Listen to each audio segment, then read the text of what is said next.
Sempre dèiem que és molt important que ens escoltin, bueno, però perquè ens escoltin ens hem d'acabar expressant, no? I ja sigui a través d'una simple pintura, una simple figura, una simple activitat fotografiant, ja sigui a través de pintar un simple text, escriure un relat, parlar, dir un poema, cantar una cançó, crear música,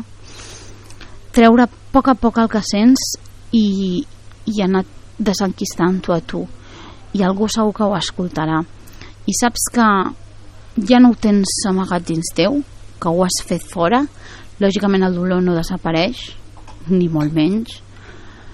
però ja la idea la tens voltant per fora, ja no la tens feta aquí dins, no? Així que part de la meva teràpia ha sigut gràcies a l'art,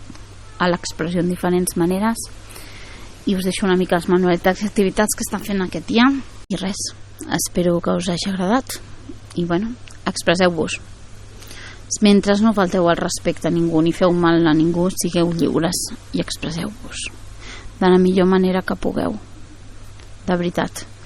sempre algú acabarà veient o trobant la vostra expressió.